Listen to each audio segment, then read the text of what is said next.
안녕하세요. 비욘디 가족 여러분. 정형외과 전문 이대영입니다. 이제 2026년 새해 맞아서 여러분 모두 건강하시고 하고자 하는 일 다 큰 성취 얻으셨으면 합니다. 제가 말씀드리는 의사로서 말씀드리는 성취는 어떻게 하면 좀 더 건강해질까에 대해서 여러분들이 관심을 많이 가지시고 스스로 내가 더 건강해지는 방법에 대해서 깨달음을 얻으셨으면 좋겠다라는 말씀드리겠습니다. 뭐 제가 오늘은 환자분들한테 허리 건강에 대해서 중요한 그러니까 제가 임상가로서 제가 느낀 점들을 좀 말씀드리도록 하겠습니다. 보통 환자분들은 통증 자체를 허리가 불편하신 거에 균형 감각입니다. 균형 감각. 환자분들은 허리가 불편하시면은 허리가 불편하시면 허리 문제에 대해서는 그 통증만으로 해석하시는 경우가 많습니다. 아프면 이런 문제가 있고, 아프면 내가 뭐가 안 되면 아프기 때문이고, 아파서 뭘 못한다라고 해석하시는 경우가 많으세요. 근데 실제로 임상가로서 허리 수술을 많이 하고 환자분들이 재활하는 과정을 지켜보면은 아픈 게 허리 문제를 표현하는 증상 중에 하나일 뿐이지 통증만으로 허리 문제를 해결하는 건 큰 그림에서 허리를 잘못 다루게 되는 결과가 있는 경우가 많습니다. 주멸한 휴식님 감사합니다. 많습니다. 그래서 제가 여러분한테 그 부분을 실예를 들어서 좀 설명을 드리고자 합니다. 실예를 들어서 설명하자고 하고 한 3가지 정도 사례를 말씀드릴게요. 환자분들 중에서 제가 조금 알려져 있다 보니까 전국적으로 환자분들이 오시는 경우가 좀 있습니다. 오셨던 분들 중에서 생각나는 분을 말씀을 드리면은 허리 수술을 다른 병원에서 허리 수술을 한 지 한 1년 넘게 지나신 한 1년 반쯤 지나신 분이셨어요. 걷는데 양념게장 쿠폰님도 반갑습니다. 네. 그분들이 걷는데 자꾸 아프다고 그래서 "나 아파서 못 걷겠다. 수술이 뭐가 잘못된 게 아니냐." 저한테 물으러 오셨습니다. 물으러 오셨는데 그분 걸어 들어오는 자세를 보면은 몸이 엄청나게 좌우로 흔들리시고 허리도 구부정했다가 뒤로 제꼈다를 반복하면서 걸으세요. 걷는 것 자체가 한눈에 보기도 되게 불안정하시거든요. 그런데 환자분께서 "나는 아파서 못 걷겠다. 10 분만 걸으면은 엉덩이가 너무 무겁고 밤에 다리도 저리고 너무너무 아파서 나 아무것도 안 된다. 수술이 수술이 잘못된 거 아니냐. 추가적인 수술적인 치료가 필요한 게 있느냐." 그걸 저한테 물으러 오셨습니다. 제가 그분 MRI를 찍어 봤는데요. 그분이 한 60 대쯤이셨던 걸로 기억합니다. 60대 중반 정도였던 걸로 기억하는데 MRI를 다시 촬영해 봤습니다. MRI를 다시 촬영해 봤더니 수술은 비교적 깔끔하게 잘 돼 있었습니다. 신경 눌리는 것도 하나도 없고요. 신경 눌리는 것도 하나도 없고 수술이 잘 되어 있는데 환자분은 몸을 많이 흔들면서 걸으시고 많이 흔들리면서 걸으시고 "나는 아파서 못 걷고." 전국에 저 말고도 다른 병원들을 많이 돌아다니셨더라고요. 그래서 저는 그런 분들을 보면서 '이분들은 왜 못 걷는 것일까?' 네, 그런 부분들에 대해서 어떻게 보면은 현대의학이 잘 설명하지 못했던 게 맞습니다. 지금도 많은 환자분들이 병원에선 수술엔 큰 문제가 없는데 아프다고 하시면서 이 병원 저 병원 돌아다니시는 분이 너무너무 많다는 거를 저는 너무너무 잘 알고 있습니다. 네. 그런 분들은 '그럼 왜 아픈 것일까? 그런 분들은 왜 아픈 것일까?' 그런 부분들에 대해서 여러분께 좀 오늘 이해를 돕는 시간을 갖고자 합니다. 보통 환자분들은 제가 환자분 자주 드리는 설명은 그렇습니다. 그냥 예를 들어서 이렇게 설명을 드릴까요? 위암에 걸렸습니다, 우리가. 위암에 걸렸는데 위암이 걸려서 위암이 아플 때가 되면은 위암의 증상이 위가 아픈 것만 있지 않겠죠. 속이 쓰릴 수도 있고 뭐 속이 더부룩할 수도 있고 트름이 날 수도 있고 변이 안 좋을 수도 있고 여러 가지 다양한 증상들이 있을 수 있겠죠. 식도에 타는 느낌, 위식도 역류 같이 날 수도 있고 여러 가지 위와 연관된 여러 가지 증상이 있을 수 있습니다. 그런데 환자분들이 허리에 대해서는 그렇게 다양한 증상이 있을 수 있다는 걸 이해해야 되고요, 첫 번째. 이게 되게 중요한 거고요. 내가 느끼는 증상만이 유일한 증상이 아니거든요.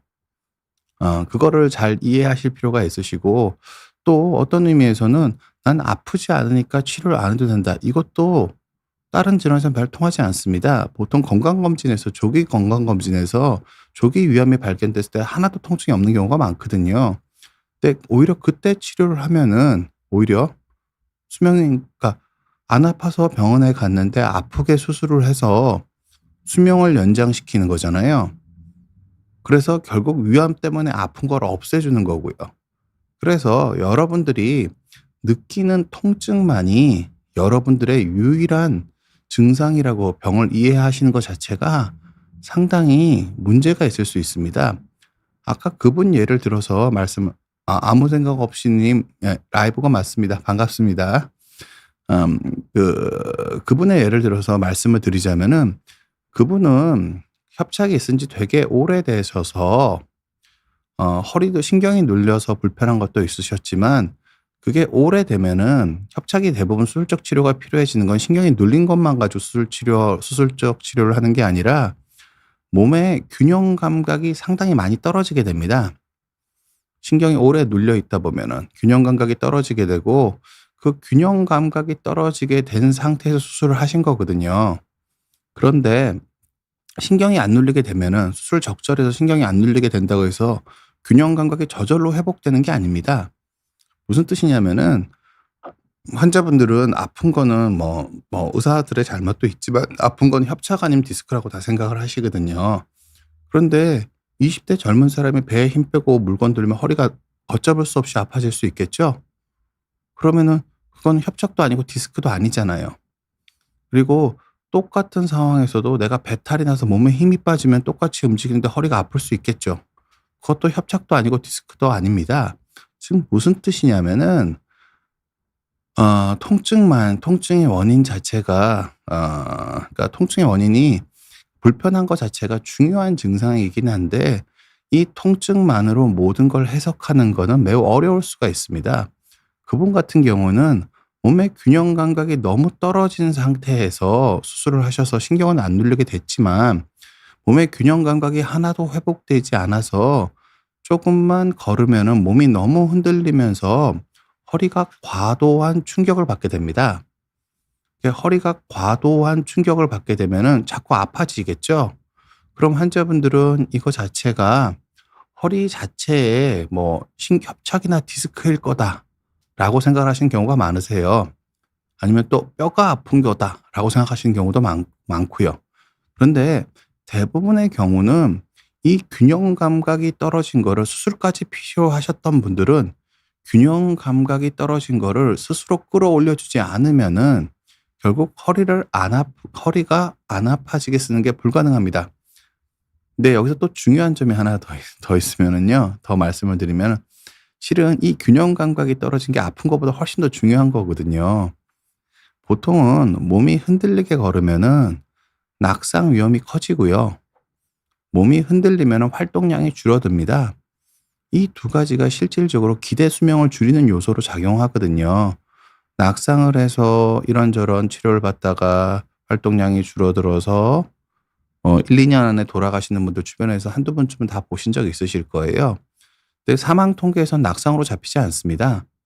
근데 그런 분들이 낙상이 없었으면 더 오래 살았을 거잖아요. 그럼 낙상 자체가, 균형 감각이 떨어져서 생긴 낙상 자체가 환자분들의 수명을 줄이는 일이고요. 그리고 그렇게 몸이 흔들리면은 활동량이 줄어들 수밖에 없습니다. 왜냐하면은 똑같은 거리를 걷는데 몸이 흔들린 걸 억지로 잡기 위해서 몸에 힘을 많이 줘야 되잖아요. 몸에 긴장해서 움직이게 되면 허리의 압력도 높아지지만 체력 소모가 커지기 때문에 활동량이, 몸이 균형 감각이 떨어졌을 때보다 활동량이 줄어들 수밖에 없습니다. 이렇게 활동량이 줄어들게 되면은 이 줄어든 활동량 자체가 심혈관계에 안 좋은 영향을 미쳐서 기대 수명을 줄이게 됩니다. 이것도 역시 통계에 잡히지 않습니다. 협착증 때문에 활동량이 줄어서 심혈관계가 나빠지셔서, 원래 활동량이 줄지 않았다면 심혈관계가 더 좋아서 오래 사실 수 있으셨던 분이 몇 년 빨리 돌아가신다고 해서 이게 통계에 잡히지 않습니다.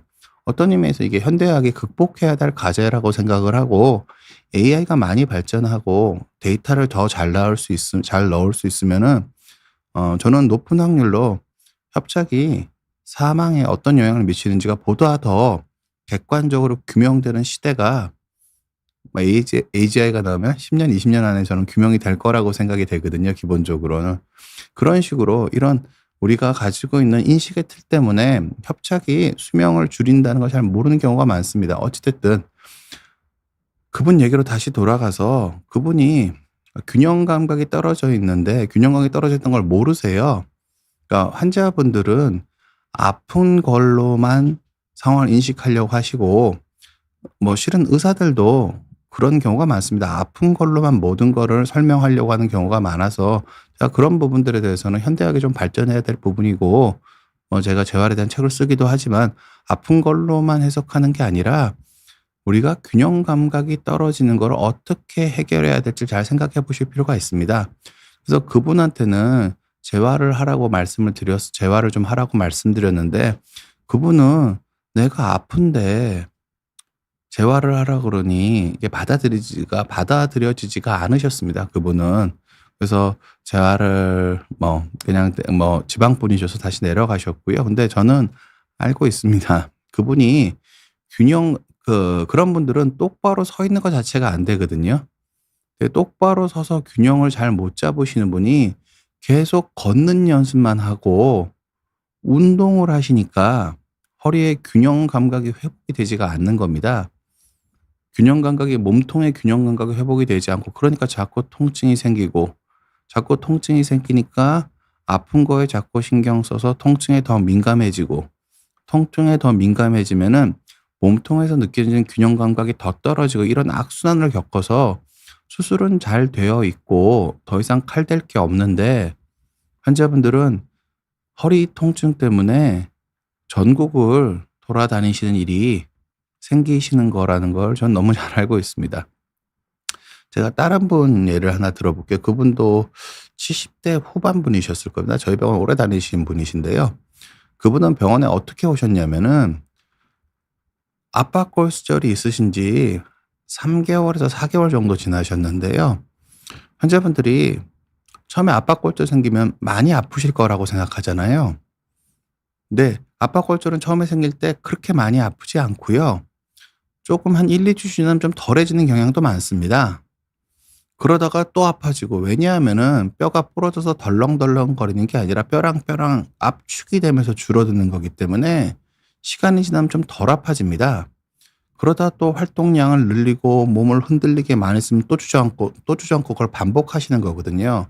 그분은 3개월 전에 이미 다른 병원에서 협착증 진단을 받으셨는데 압박골절 진단을 받으셨는데 계속 좀 덜 아파지면 더 나은 거니까 더 쓰고 덜 아파지니까 나은 거니까 더 쓰고를 반복하셔서 허리뼈가 낮아지다 못해 앞뒤로 갈라져서 벌어지는 상태에 이르렀습니다. 즉 기계적으로 허리뼈가 자기 몸의 무게를 지탱하지 못하는 수준까지 압박골절이 점점 진행하신 거예요. 그러니까 그분은 3개월 전에 이미 압박골절 진단을 받으셨고 보조기를 잘 착용하셨으면은 보통 웬만한 골절은 한 달 안에 다 붓거든요. 근데 그거를 붙을 여유를 주지 않고 덜 아파질 때마다 더 쓰고 덜 아파질 때마다 더 써서 3개월이 지났더니 뼈가 다 갈라져서 체중을 못 받을 정도로 뼈가 갈라지신 분이셨습니다. 실은 그런 분들이 꽤 있으시거든요. 그래서 제가 내시경 수술을 주로 하지만 그분은 아래쪽에 협착이 있는 것들을 감압을 내시경으로 하고요. 위에 나사못을 한 4쌍 정도를 박아서 허리뼈를 고정했습니다. 왜냐하면은 협착이 있으시면은 허리를 필 수가 없기 때문에 계속 구부정한 상태로 있기 때문에 허리뼈가 더 벌어질 게 확실시가 되었고요.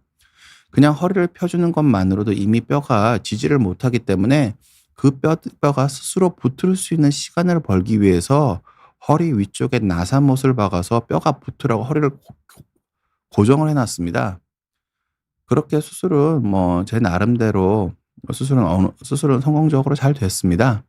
그런데 그분은 그 이후에 어떻게 됐냐면은요. 그 이후에 환자분한테 보조기를 잘 착용하고 허리를 좀 움직이지 말라고, 그러니까 몸을 균형 감각을 잘 길러서 몸통이 꺾이지 않게 몸에 부드럽게 몸을 잘 움직이는 연습을 하십사 제가 당부를 드렸지만, 수술하고 한 1-2 개월 지나니까 안 아파요. 통증이 확 좋아지셨거든요. 잘 움직여지시고. 한동안 안 오시더라고요. 그러다가 한 1년 한 9 개월쯤 지났더니 나사못을 박은 게 뼈를 뚫고 나와 가지고 위에 뼈를 치기 시작했습니다. 그러니까 뼈가 안 붙었는데 뼈가 안 붙었는데 계속 움직이신 거죠. 뼈가 안 붙었는데 계속 움직이신 겁니다, 좀 덜 불편하시니까. 그래서 제가 그분한테 뭘 해 드렸냐면은요. 그래서 환자분을 보고 일단은 뼈가 어느 정도는 붙은 것 같으니까 이 나사못이 자극을 줘서 더 아픈 부분이 있으니까 나사못을 일단 빼고 보행을 지켜보자고 말씀을 드렸습니다. 그래서 안쪽은 다시 건드리지 않고 뼈가 붙었을 가능성이 커 보여서 어 삐뚤어진 나사못이 신경 자극해서 아픈 것만 없애려고 나사못만 제가 다 뽑았습니다. 그랬더니 환자분이 증상이 좀 좋아지셨어요. 그리고 이게 더 좋아졌습니다. 그래서 환자분도 증상이 분명히 호전이 있다고 하셨고, 뽑고 나서 상태를 봤더니 뼈는 어느 정도 붙은 것 같으시 붙었다고 판단이 되었습니다. 그 상황에서 제가 한 3 개월 정도 지나서 봤거든요. 예, 뼈는 어느 정도 나사못을 뽑고 보니까 뼈는 붙은 거고 확실시 되었고 몸에 힘을 잘 받는 상태에서 뼈는 붙었다고 저는 판단을 내렸습니다. 그런데 그분이 또 한 1 년쯤 지나서 오셨습니다. 그런데 못 걸으세요.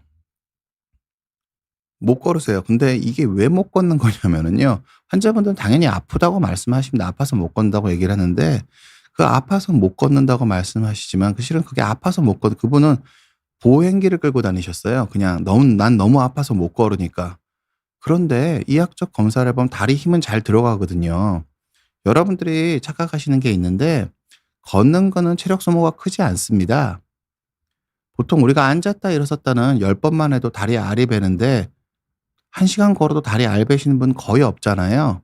즉 무슨 뜻이냐면은 걷는 건 체력 소모가 크지 않고, 직립보행이 인류의 수명을 늘리고 인간이 똑똑해진 이유는 걷는 게 체력 소모가 적기 때문입니다.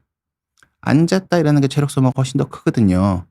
그분 같은 경우는 앉았다 일어나는 건 잘 일어나시는데 아파서 못 걷겠다고 말씀을 하셨어요. 네. 저는 알고 있었습니다. 그분은 서 있는 걸 못 선다는 걸. 똑바로 세워 보면은 10 초도 못 쓰세요, 몸이 흔들려서. 근데 그런 분이 계속 걸으시면은 몸이 계속 흔들리는데 균형 감각이 하나도 없는데, 걷는 연습을 하면은 균형 감각이 향상이 되지가 않습니다. 그래서 그분한테 재활을 다니자고 제가 간곡하게 말씀을 드렸고요. 그분이 원래 최초에 보조기를 잘 하셨으면은 뼈가 안 주저앉았을 거고요. 주저앉고 나사못을 잘 받고도 재활을 잘 하셨으면은 나사못이 뼈를 뚫고 나와서 아프지 않았을 거고요. 그다음에도 재활을 잘 하셨으면은 나사못을 뽑거나 재활을 잘 하셨으면 잘 걸었을 거거든요. 환자분한테, 그분 제가 오래 뵀던 분이니까 나름 저한테 신뢰가 있으셔서 또 간곡히 말씀을 드렸습니다. 3 개월 정도, 그러니까 재활을 꾸준히 좀 병원에 1 주일씩 나와서 꼭 걷는 거 말고 서서 균형 잡는 연습을 좀 해 보자. 균형 잡는 연습을 좀 해 보자. 그래서 그분이 한 3 개월 정도 열심히 다니셨거든요. 그랬더니 너무너무 좋아지셨다고 좋아하세요. 보행기가 지팡이로 바뀌었거든요. 근데 그다음부터 또 그분이 또 열심히 재활을 안 하세요. 무슨 뜻이냐면은 다리 힘만 좋으면은 그러니까 다리 힘은 걷는 데는 다리 힘이 별로 필요가 없습니다. 여러분들이 생각하는 것보다 걸을 때 다리 힘은 거의 필요 없고요. 잘 못 걷는 건 균형을 못 잡아서 못 걷는 거거든요. 무슨 뜻이냐면은 젊은 사람은 아무리 아파도 지팡이 안 짚습니다. 연세 드신 분들이 지팡이를 짚거든요. 지팡이 짚는 건 대부분 안 아프다는 뜻이 아니라 넘어질 것 같기 때문에 지팡이를 짚는 거거든요. 그럼 왜 넘어질 것 같으냐? 환자분들은 아파서라고 생각하시지만 균형 감각이 떨어져서 지팡이를 짚으시는 거예요. 그분이 처음에 좀 좋아져서 지팡이로 바뀐 다음에 또 균형 감각 연습을 또 게을리 하시더라고요. 그래서 제가 연말까지 작년 말쯤에 제발, 제발 열심히 해서 지팡이를 떼자고 그랬는데 결국은 쪼끔 부족하셨던 거 지팡이를 못 떼셔서 제가 또 잔소리를 엄청 드렸습니다. 그러니까 기본적으로는, 그러니까 그분도 계속 그러세요. 그냥 아파서 안 된다는 거라는 생각에서 못 벗어나시는 거예요. 안 아프시다는 게 아니라 균형 감각이 좋아지면 안 아파지는 거예요. 제가 환자분들 자주 드리는 말씀이 뭐냐면은요. 통증을 쫓아서는 안 아파지지가 않습니다. 무슨 뜻이냐면은, 그러니까 주식시장에서 오늘 시세를 열심히 보면은 돈을 못 따겠죠. 추세를 봐야 돈을 딸 수 있는, 그러니까 투자에 성공할 수 있잖아요. 똑같습니다. 그러니까 전체적인 오래 살려고 노력해야 안 아파지는 거지, 안 아파지려고 노력해서 오래 살아지지가 않습니다, 기본적으로는. 아픈 게 중요한 게 아니라 내가 몸의 균형 감각을 잘 잡고 균형 감각이 좋아지시면 저절로 잘 걸어지고, 잘 걸어지는 것 자체가 수명을 늘린다는 이 너무나도 당연한 사실을 환자분들이 받아들이기를 어려워하시는 겁니다. 보통은 이런 내용을 제가 좀 알리고 싶어서 제가 올 초에 아마 책이 나올 겁니다. 기본적으로 재활에 대해서 제가 이해하고, 부족한 사람이지만 제가 이해하고 있는 것들을 약간의 문헌적 근거들과 합쳐서 재활에 대한 책을 낼 거고요. 책이 나오면 많이 관심 가지고 봐 주셨으면 하고요. 네, 기본적으로 그러니까 이런 사례를 좀 하나 말씀드리고 싶고요. 또 아주 최근에 진료를 보신 분이신데, 수술한 지 이분도 1년 반 정도 돼서 오셨습니다. 1년 반 정도 돼서 오셨는데, "나는 안 아프려고 수술을 했는데 더 아프다. 수술한 데가 더 아프다. 더 아프다. 나 도저히 못 가겠다. 이 병원 저 병원 다녀봤는데 수술이 잘못된 것 같았다고 한다." 응? 온 가족이 다 오셔서 저한테 하소연하시고 저를 많이 혼내러 오셨더라고요. 근데 그분을 진찰을 해 보니까 그분 다리 힘이 충분하세요. 양쪽 발목 다 잘 움직이고요. 발 움직이는 파워 매우 좋으세요. 근데 그분을 제가 세워 봤습니다. 세워 봤더니 5 초를 못 서 계세요. 몸이 너무 흔들려서. 그러면은 이분은 수술한 지 1년 반이 지났지만 똑바로 몸의 균형을 잡고 쓰려는 연습을 해 보신 적이 없으신 거일 가능성이 큽니다. 72 세밖에 안 되셨는데 뇌가 치매라든지 인지장애가 아주 심한 경우가 아니라면은, 다리의 힘이 괜찮다면은 균형 감각 훈련을 꾸준히 해 주면은 균형을 무조건 잡을 수가 있거든요. 향상이 됩니다. 그러니까 그분은 한 번도 연습을 해 보신 적이 없는 거예요. 그래서 재활을 꼭, 입원해서라도 재활을 꼭 해 보시고 내가 균형 감각이 떨어지는 걸 좀 느끼시고, 균형 감각이 향상되면 내가 잘 걸을 수 있다는 거를 체감을 좀 하셨으면 좋겠다라고 제가 진지하게 간곡하게 부탁을 드렸습니다. 무슨 뜻이냐면은, 통증만 가지고 해석을 하면은 해석이 다 되지가 않습니다. 제가 기존 척추 치료 이론에 대해서 조금, 그러니까 제가 부족한 사람이죠. 제가 임상 경험으로 말씀을 드리는 겁니다. 교과서적인 얘기는 아니고. 책을 좀 보셨으면 하고요. 제가 말씀을 드리면은, 허리의 문제는 허리가 아픈 게 맞지만 허리 때문에만 생기는 게 아닙니다. 이 그림을 제가 비욘드에서 정말 많이 설명을 드리고 여러분들 계속 말씀드리긴 하는데, 여러분들이 이 그림을 꼭 기억하셨으면 합니다. 슬라이드 좀 부탁드릴게요. 사람은 걸으려면은 허리뼈만 가지고 걷는 게 아닙니다. 여기 보시면은 1번 수동 시스템이라고 써 있고, 2번 능동 시스템이라고 써 있고, 3번 신경 조절 시스템이라고 써 있습니다. 무슨 뜻이냐면은, 우리가 걸을 때는 뼈, 인대, 디스크만 가지고 걷는 게 아니에요. 환자분들은 이것만 가지고 걷는다는 생각을 너무 많이 하세요. 근데 척추뼈는 이렇게 뒤에 있기 때문에 우리가 진화를 통해서 살아남으려면 척추뼈만 가지고 힘을 다 받았으면 인간이라는 인류는 도태돼 버렸을 가능성이 저는 크다고 생각을 합니다. 결국 이게 서 있으려면은, 무거운 팔과 머리를 버티려면은 이 앞쪽의 배 능동 시스템, 복행근과 다혈근으로 이루어진 이 능동 시스템이 잘 버텨줘야지 머리랑 팔의 무게를 효과적으로 받겠죠. 이 효율성의 차이가 어떤 종이 살아남고 없어지고를 결정하는 거에 가능성이 큽니다. 그리고 앞쪽으로는 뼈로 돼 있고 뒤쪽은 뼈로 돼 있고 앞쪽은 근육으로 돼 있으면은 이걸 조절을 해 줘야겠죠. 딱 보기에도 이 밸런스를 맞추는 건 매우 어려울 겁니다. 자전거를 타는 것보다 훨씬 더 어려울 거거든요. 자전거는 어떻게 보면은 양쪽 팔로 지각을 해서 손에서 균형을 맞추는 건데, 이거는 앞쪽은 근육으로 돼 있고 뒤는 뼈로 돼 있는 것 사이에 균형을 맞춰야 되잖아요. 뇌에서 아주 섬세한 조작이 필요합니다. 근데 여러분들이 착각하시는 게, 뇌에서 일을 한다고 생각하면 내가 생각한다고 생각하는데 생각을 하는 게 아닙니다. 우리가 자전거 탈 때 안 넘어지는 거를 자전거를 탈 때 핸들을 이렇게 꺾어야지 하고 핸들을 꺾으면 다 넘어집니다. 그러니까 머리로 판단해서 움직이는 게 아니에요. 균형을 잘 느끼려고 해서 저절로 균형이 잡아지는 겁니다. 그게 몸의 균형을 조절하는 겁니다. 균형 감각에는 물론 전정 감각, 시각도 역할을 하고 귀의 역할도 있지만, 제가 주로 말씀드리는 건 체성 감각입니다.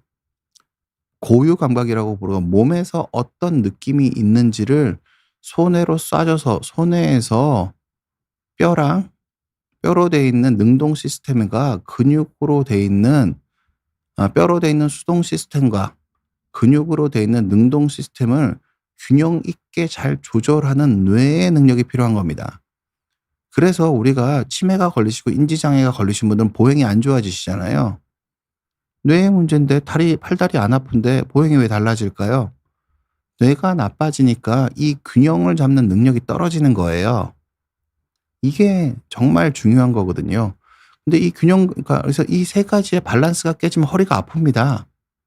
그런데 이 세 가지의 밸런스가 깨져서 허리가 아픈 건데, 허리만 치료를 하면은 해결이 안 되겠죠? 그러니까 어떤 의미에서는 저는 이런 인식이, 제가 조금 학회나 그런 거 좀 더 알리고 싶은 입장이기도 한데, 어찌 됐든 이 세 가지가 밸런스가 안 맞아서 허리가 아파지는 건데, 허리만 가지고 치료를 하기 때문에 치료하는 부분이 크고, 이 능동 시스템과 뇌 조절관, 신경 조절 시스템에 대한 이해가 높아지면은 상대적으로 저는 유압의 필요성이 줄어들 거라고 생각을 합니다. 왜냐하면은 능동 시스템과 신경 조절 시스템의 문제를 허리뼈만 가지고 해결하려고 하기 때문에, 그런 생각에서 과도하게 유압이 조금 더 많이 행해지고 있을 가능성이 있지 않을까, 저는 조심스럽게 그렇게 생각하고 있습니다. 조심스럽게 생각을 하고 있습니다. 어찌 됐든 허리는 이 세 가지 문제가 균형이 안 맞아요. 이 요소가 균형을 안 맞을 때 허리가 망가지고 허리가 아파지는 겁니다.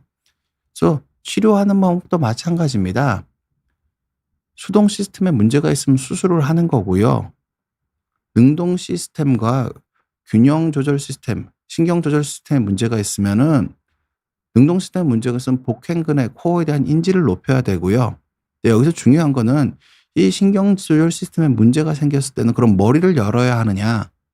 머리를 열어서 코어에 대한 인지를 높이는 프로그램을 우리가 시킬 수는 없습니다. 지금 현재는 불가능합니다. 나중에 현대의학이 너무너무 발전을 해서 몸통의 인지가 안 좋은 걸 신경 조절 시스템에 문제가 생기건 뇌를 열어서 뇌에 어떤 프로그램을 넣을 수 있는 그런 세상이 올지 모르겠다. 그렇다면 저는 인간의 수명이 150살이 넘는 시대가 거의 되지 않을까. 조심스럽게 그렇게 생각합니다. 그 정도까지 의학이 발전한다면. 어찌 됐든 이 신경 조절 시스템은 직접적으로 손을 댈 수가 없습니다. 그거 자체가, 왜냐하면은 치매 같은 게 있어서 그렇게 되신 거라면은 치매를 억제하는 약 같은 거라든지 그런 걸 치료하면 도움이 되겠지만, 협착증에서 신경 조절 시스템이 나빠지는 거는 이 코어에 대한 인지, 능동 시스템에 대한 인지가 나빠지면서 뇌로 가는 이 능동 시스템의 정보가 전달이 되지 않기 때문에, 이 나머지 가지고 균형을 맞추면서 생기는 문제이기 때문에 그렇습니다. 아까 제가 첫 번째 말씀드렸던 분이나 이 두 번째 말씀드렸던 분들은 이 능동 시스템이 완전히 떨어져 있고, 거기다가 신경 조절 시스템, 균형 감각까지 완전히 떨어져 있기 때문에 그것 때문에 수동 시스템은 충분히 고쳐줬지만 이 두 가지 시스템이 기능을 못하기 때문에 환자분들이 통증에서 못 벗어나시는 거거든요. 간혹 이거를 막기 위해서 통증이 느껴지는 부분에서의 통증을 차단하기 위해서 허리를 아래 위로 나사못을 쫙 박아서 고정을 하면은 허리 자체에서 느끼는 통증이 줄어드는 경우도 줄어들 수 있습니다. 근데 그거는 보통은 저는 하책이라고 생각을 하고요. 이 수동 시스템과 능동 시스템, 근육과 신경 조절 시스템을 끌어올려서 정상적인 허리를 활용해서 정상적인 보행을 만들어 주는 게 보다 더 생리적인 치료고 현대 의학이 나가야 할 방향이라고 생각을 합니다. 제가 그거에 조금 더 도움을 주는 사람이었으면 하는 소박한 생각을 가지고 있고요. 어찌 됐든 이것들이 매우 중요하다는 거 여러분들이 잘 이해해 주셨으면 하고요. 그리고 균형 감각을 조금 더 말씀드리면은요.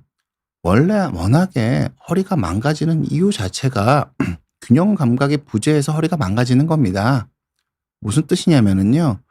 균형 감각이 떨어지면 어떤 문제가 생기냐면은요. 몸이 흔들리는데 흔들리는 걸 잘 몰라요. 그게 균형 감각이 떨어지는 거잖아요. 그럼 이렇게 제가 예를 들어 볼게요. 똑같이 오른쪽 왼쪽으로 체중 이동하는데 제 몸이 3 도씩 기울어지는 사람이 있고 몸이 거의 안 기울어지는 사람이 있다고 칠게요. 그러면은 하루에 우리가 체중 이동 꼭 걷는 게 아니라 체중 이동할 일은 하루에 누구나 대부분의 사람들이 10,000번이 넘을 거예요. 그럼 10,000번 동안 3 도씩, 3 도씩 자꾸 더 흔들리게 된다면 하루에 10,000번을 다른 사람보다 더 쓰는 거겠죠, 허리를. 하루에 10,000번이고 한 달에 300,000 번이고 1 년에 3,000,000 번이고 10 년이면 3,000,000 번이 넘어갑니다. 이 균형 감각이 떨어진 게 쌓여서 나는 잘못이 없고 나는 사무직이고 나는 허리를 많이 쓰지 않았는데 허리가 망가지는 겁니다. 근데 이렇게 말씀을 드리면 환자분들이 또 오해를 하세요. "아 그래서 바른 자세가 중요하단 말이지." 라고 오해를 하시거든요. 이것도 틀린 말입니다. 부분적으로는 옳은 말이지만 더 중요한 게 있습니다. 무슨 뜻이냐면은 뻣뻣하게 바른 자세를 만들면은 속근육의 힘을 더 많이 쓰기 때문에 허리에 떨어지는 압력이 더 커집니다. 뻣뻣하지 않게 부드럽게 균형 감각이 좋아져서 바른 자세를 만들 수 있어야지 이게 지속 가능한 바른 자세입니다. 그 생각 많은 밤 님이 질문 주신 바로 그 부분입니다. 무슨 뜻이냐면은 코어는 어떻게 운동해서 키우나요? 코어를 키우는 게 아닙니다, 기본적으로는. 여러분들은 균형 감각을 운동해서 키운다고 생각을 하시나요? 좀 말이 좀 안 맞는 것 같죠? 감각을 키우는 거는 저는 재활에 제가 책에 쓴 책에도 나오는 내용이지만 감각을 섬세하게 만드는 훈련입니다. 운동이라는 거는 일반적으로 강화란 뜻을 조금 더 많이 가지고 있다고 환자분들이 이해를 합니다. 그래서 그걸 차단하기 위해서 저는 뭐라고 말씀드리냐면요. 재활은 균형 감각을 키우는 거는 감각을 섬세하게 만드는 훈련입니다. 감각을 섬세하게 만드는 훈련. 이렇게 말씀을 드리면서 이 감각을 섬세하게 만드는 훈련을 통해서 균형 감각, 코어에 대한 인지를 향상시키는 게 허리의 치료고요. 이게 허리가 망가지는 방법을 막는 일이기도 합니다. 무슨 뜻이냐면은 균형 감각이 좋아지면 적은 힘으로도 몸을 쓸 수가 있습니다. 우리가 자전거를 잘 타시는 분들을 보면은 자전거 바퀴를 천천히 돌려도 몸이 하나도 안 흔들거리거든요. 근데 자전거를 잘 못 타시는 분들은 핸들도 일단 세게 잡고요. 자전거 바퀴도 천천히 못 돌리고요. 몸도 흔들리면서 걷습니다. 이렇게 균형 감각이 떨어져서 몸에 긴장을 많이 하면은 똑같이 자전거를 타도 자기 몸을 많이 쓰는 거겠죠. 이게 평생에 걸쳐서 나타나면 어떤 문제가 생길 거라고 생각이 되세요? 수명이 줄어듭니다. 또 결국 자기 몸을 효율적으로 쓸 수 있어야 되는 거고 자기 몸을 효율적으로 쓰려면은 균형 감각이 좋아야 되고 그게 제가 주장하는 코어 인지가 좋아야 되는 겁니다. 제가 책에도 얘기했지만 제가 말씀드리는 코어 인지는 일반적인 장요근 인지를 얘기하는 코어 어웨어니스는 아니고 제가 새로 코어 코그니션이라는 말을 쓰긴 했는데요.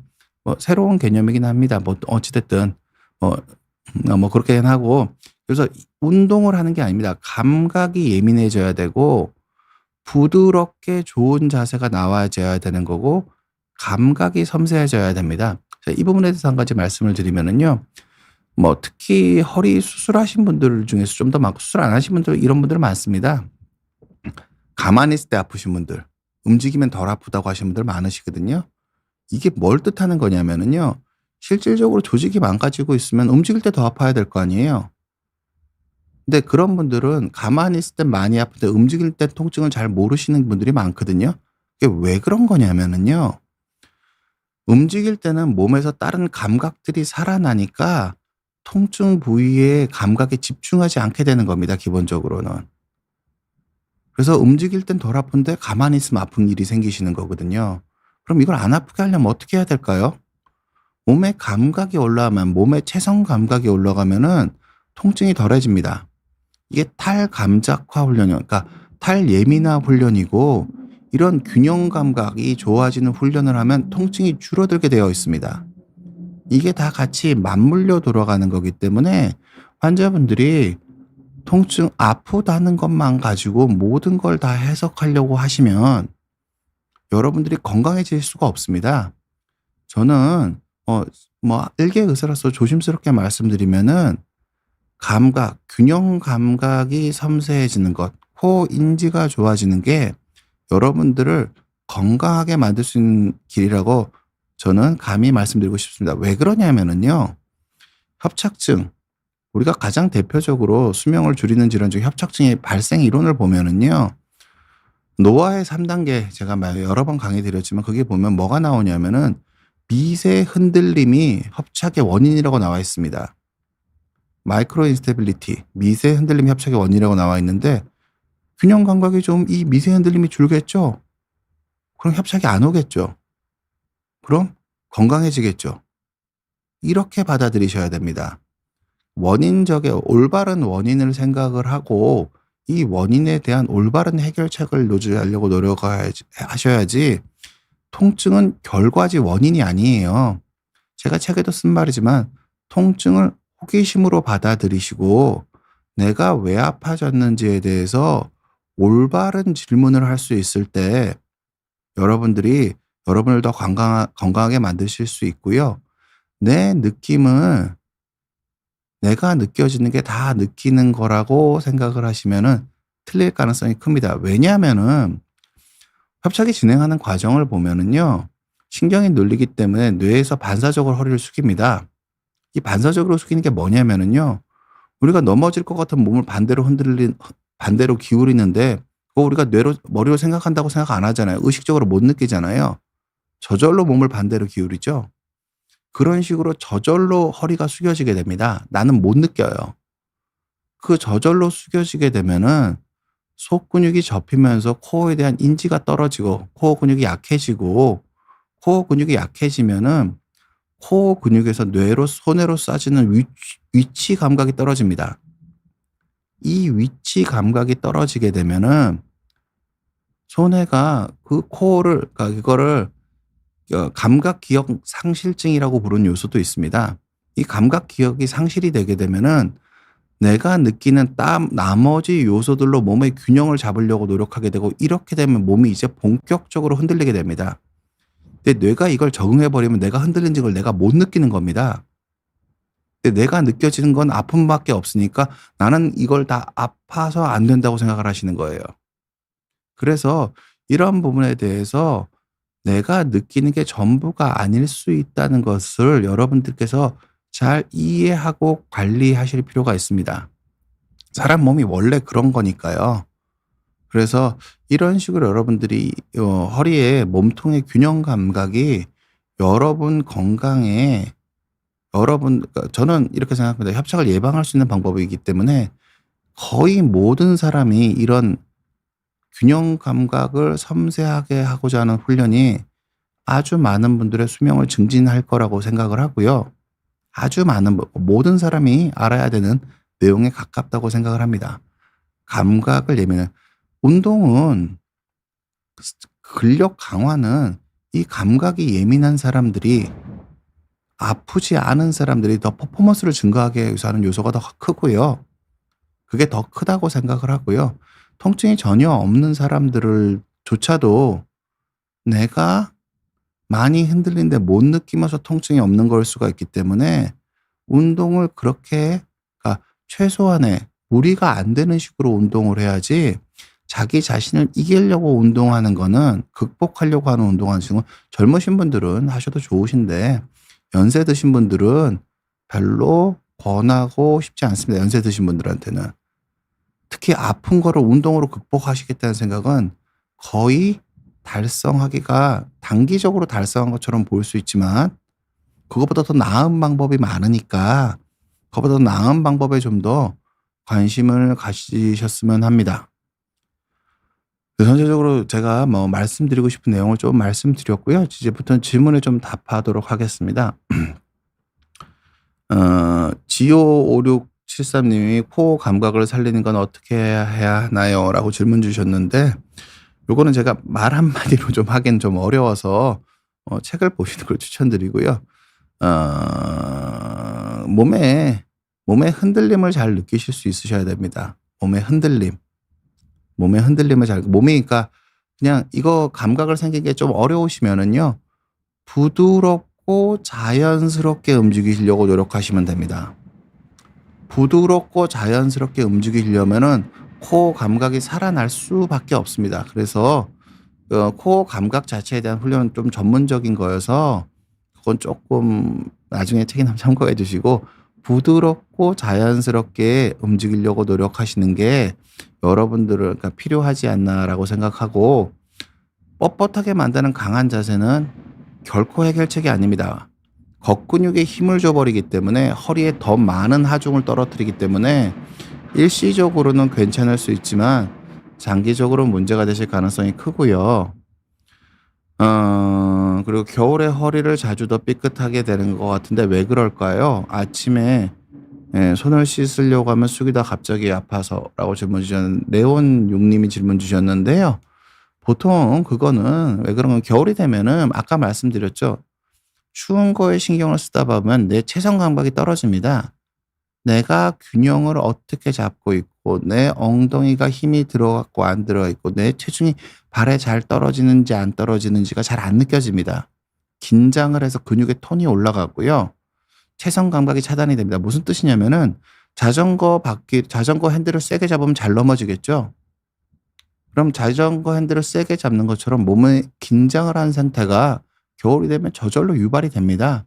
그러니까 허리가 자꾸 아파지고 더 불편하실 수 있는 건 너무 당연하다. 그렇게 생각해 주시면 좋을 것 같고요.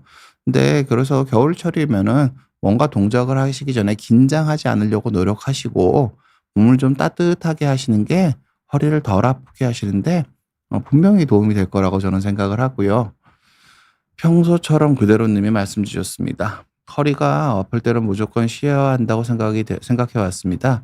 그래서 아프면 하루 종일 누운 일도 많아요. 그런데 움직이는 게 더 낫다는 말도 들어서 헷갈립니다. 통증이 있을 때 활동 기준을 어떻게 잡아야 하나요?"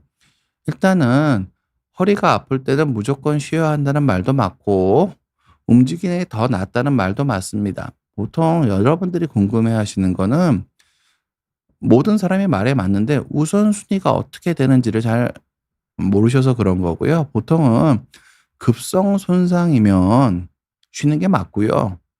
만성 통증이면 쉬는 건 해결책이 아닙니다. 그리고 급성인지 아닌지를 구별하셔야 되고 만성 통증이면은 안 아프게 움직이려면 내가 어떻게 움직여야 되는지 첫 번째로 고민해 보시고 그냥 통째로 금지하는 거는 몸을 노쇠하게 만들 수 있기 때문에 급성 손상일 때만 유효한 방법이지 만성 손상일 때 무조건 쉬면은 몸이 급속하게 늙어버려서 몸에 훨씬 더 해로울 수도 있습니다. 그래서 만성 통증인지 급성 통증인지를 여러분들께서 잘 받아들이시려고 노력하셔야 되고 활동을 할 때 통증이 있으신 분들은 중요한 게 뭐냐면은요. 균형 감각이 떨어지신 분들이 몸에 톤이 올라가 있습니다. 겨울이 아닌데 한겨울에 움직이는 것처럼 몸에 긴장을 하고 있거든요. 그럼 훨씬 더 쉽게 아픕니다. 통증이 있을 때 뭔가 움직이시려고 하면은 상체의 힘을 그러니까 부드럽고 자연스럽게 움직이려고 하시는 게 제일 중요하고요. 첫 번째로는 그리고 또 한 가지 말씀드리면 인지재활 치료에 인지기능 치료에 나오는 말입니다. 이 아픈 거를 걱정을 하시면 안 됩니다. 여러분들이 일반적으로 느끼는 것처럼 아플 때마다 구조가 망가지지 않는 경우가 절대 다수입니다. 아플 때마다 구조적으로 망가지지 않습니다, 기본적으로는.